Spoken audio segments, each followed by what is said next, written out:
ప్రజా సమస్యలు పరిష్కరించడానికి ప్రజావేదిక నిర్వహిస్తున్నామంటున్నారు సింగనమల ఎమ్మెల్యే బండారు శ్రావణి. ఈ రోజు ఉదయం ఎంఆర్ఓ కార్యాలయంలో ప్రజా సమస్యలు కోసం ప్రజా దర్బార్ కార్యక్రమం చేపట్టారు.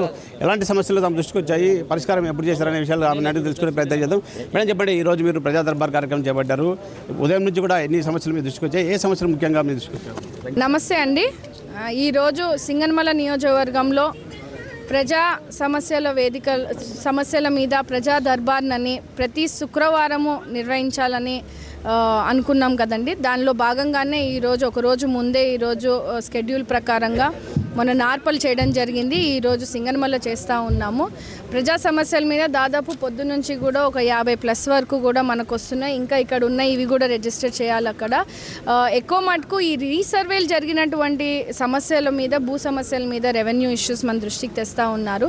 అండ్ ముఖ్యంగా ఇప్పుడు హౌసింగ్ అనేటివి పట్టాస్ ఇస్తూ ఉన్నాము. కొత్త హౌసింగ్స్ని మనము మొన్ననే గృహప్రవేశాలు చేయడం జరిగింది. ఇల్లు లేని వాళ్ళకి కూడా గత వైసీపీ ప్రభుత్వంలో దొంగ హామీలు ఇచ్చి ఇల్లుని ఇస్తాను, ఇల్లు కట్టి చేతికి తాళం చెవులు ఇస్తానన్న వైసీపీ ప్రభుత్వం ఈరోజు కేవలం పేపర్లకు మాత్రమే పరిమితమైనటువంటి అర్హత లేని పట్టాలన్నీ కూడా ఇచ్చి ఈరోజు పేద ప్రజలను మోసం చేసిన పరిస్థితిని మేము ఈరోజు అన్నింటినీ కూడా చూస్తూ ఉన్నాము. అలాంటి వాళ్ళకి కూడా ఈరోజు సొల్యూషన్ ఓరియంటెడ్గా వాళ్ళకి పొజిషన్స్ ఏంటి, పట్టాలకి పొజిషన్ సర్టిఫికేట్స్ కానీ, మ్యూటేషన్స్ ఇష్యూస్ కానీ, ఈ రీసర్వేలో జరిగినటువంటి అవకతవకల్లో ఎవరైతే నిజమైన లబ్ధిదారులు ఉన్నారో వాళ్ళ పేర్లు కాకుండా వేరే వాళ్ళ పేర్లు ఆన్లైన్ లెక్కించుకోవడం కానీ ఇట్లాంటివి మన దృష్టికి కొన్ని తీసుకురావడం జరుగుతూ ఉంది.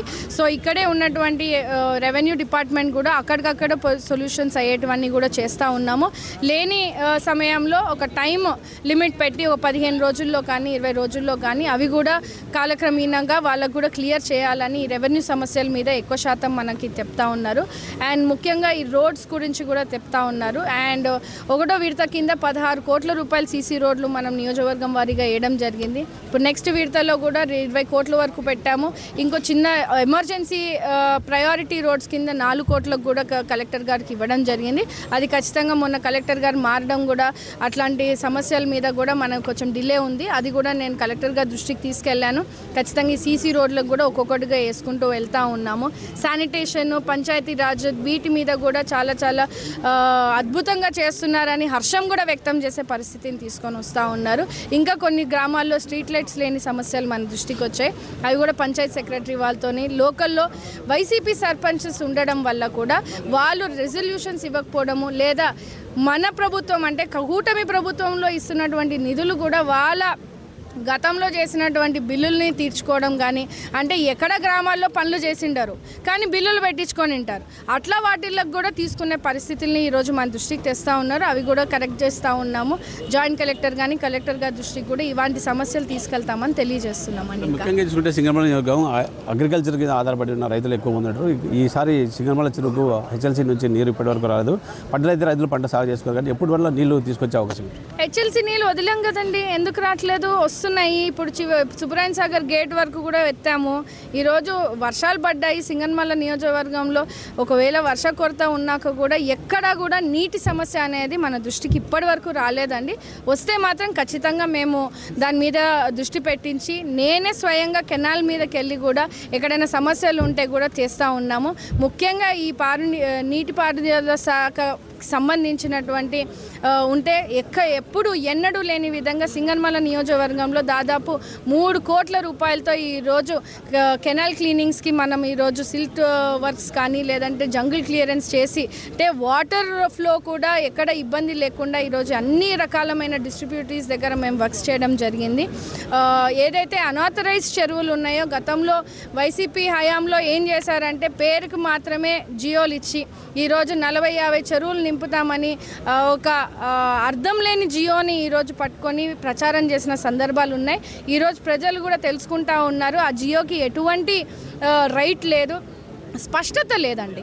అలొకేషన్ మీద ఎటువంటి స్పష్టత లేని జియోని ఇవ్వడం వల్ల ఈరోజు రైతులు కూడా ఆందోళన చెందే పరిస్థితిని చూస్తూ ఉన్నారు.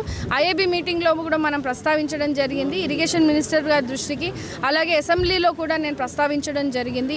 ఇట్లా ఉన్న సమస్య మీద ఖచ్చితంగా సింగనమల లోకలైజేషన్ మీద మనం కూడా ఎంక్వైరీ చేయించి ఆ జియోని కూడా ఏదైనా గవర్నమెంట్ ఆర్డర్ని కూడా రీఆర్డర్ ఇప్పించే విధంగా కూడా అలొకేషన్ కరెక్ట్గా జరిగే విధంగా కూడా ప్రతి చెరువుని నింపాలనే ఆకాంక్షతో ముందుకు వెళ్తూ ఉన్నాము. మొన్ననే మనం HLC వాటర్ కూడా రిలీజ్ చేయడం జరిగింది. అది ఇప్పుడు సుబ్రాయన్ సాగర్ గేట్ దాటి ఇప్పుడు ముందుకు వెళ్ళి బొప్పేపల్లి చెరువు జియో తీసుకొచ్చాం. చివరి ఆయకట్టు వరకు కూడా నీళ్ళు ఇస్తాము. ప్రతి రైతుని కూడా మనం సంతోషపరిచే విధంగా కూడా ముందుకు వెళ్తూ ఉన్నామని తెలియజేస్తాం. ఇంకోటి చెప్పండి, మీరైతే ప్రజల్లో ఉంటున్నారు, ప్రజా సమస్యలు వింటున్నారు, కానీ అధికారులు మాత్రం ప్రజలకు సమస్యలు తీర్చట్లేదని ఇప్పుడు మన ఎదురుగా చూస్తున్న పరిస్థితి. చాలామంది అధికారుల మీద కంప్లైంట్ చేసిన పరిస్థితి. దీన్ని ఎలా పరిష్కరిస్తారు? అందరూ కాదండి, కొన్ని డిపార్ట్మెంట్స్లో కొన్ని సచివాలయ సిబ్బంది లోపాల వల్లనో కొన్ని సమస్యలు రావడం వాస్తవమే. లేనిది ఉన్నట్టు ఉన్నది లేనట్టు చెప్పే ప్రభుత్వం మంది కాదు. అలా గతంలో వైసీపీ ప్రభుత్వంలో 5 సంవత్సరాలు కాలయాపన చేసినటువంటి ఆఫీసర్లు అందరూ కూడా ఉన్నారు. ఆ వ్యవస్థ అట్లా ఉండిపోయింది కొంతకాలం నుంచి. దాన్ని సెటరైట్ చేస్తూ ఈరోజు కూటమి ప్రభుత్వం ఏర్పడింది. కూటమి ప్రభుత్వం ఏర్పడిన తర్వాత ఎప్పుడు కూడా ఈ ప్రజావేదిక అనేది కలెక్టర్ ఆఫీస్లో జరుగుతుంది. కానీ ప్రభుత్వం ఏర్పడిన తర్వాత మండలాల వారీగా తీసుకుంటా ఉన్నాం. అంటే ఒక సిస్టమ్ని సెటరైట్ చేస్తూ మేము ముందుకు వెళ్తూ ఉన్నాము.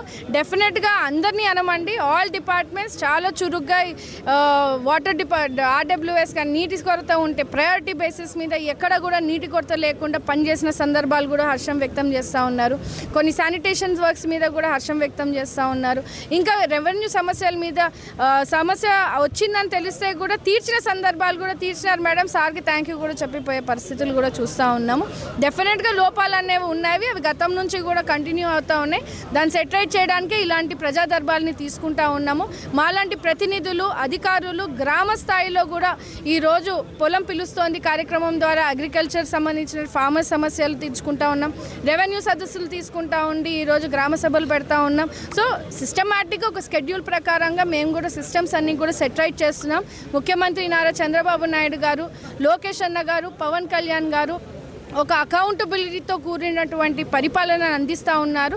ఖచ్చితంగా ప్రభుత్వానికి చెడ్డ పేరు తెచ్చే ఎవరైనా కూడా ఖచ్చితంగా చర్యలు కూడా తీసుకుంటున్నాం, హెచ్చరిస్తూ ఉన్నాం, వాళ్ళకు కూడా గైడ్లైన్స్ తెలియజేస్తూ ఉన్నాము. డెఫినెట్గా ఉన్నటువంటి ఇబ్బందులు త్వరగా సాల్వ్ అవ్వాలనే ఉద్దేశంతో ఈరోజు ఇట్లాంటి ప్రజావేదికలు ప్రజలకు అందుబాటులోకి తీసుకొస్తున్నాము. Thank you. సింగనమల నియోజకవర్గంలో సాగునీటి సమస్య ఎక్కడా లేదు. నేనే స్వయంగా కాలువ మీద వెళ్ళి సమస్య పరిష్కరిస్తున్నాను. అలాగే ఇప్పటివరకు కూడా ఉదయం నుంచి 50 సమస్యలు ఫిర్యాదులు తనకు అందాయని, ఆ సమస్యలు కూడా అధికారులతో చర్చించాను, త్వరలోనే పూర్తి చేస్తామంటూ కూడా సింగనమల ఎమ్మెల్యే బండారు శ్రావణి చెప్తున్న పరిస్థితి. వీడియో జర్నలిస్ట్ చంద్రమోహన్ రెడ్డితో జగదీష్, 10 TV, సింగనమల నుంచి.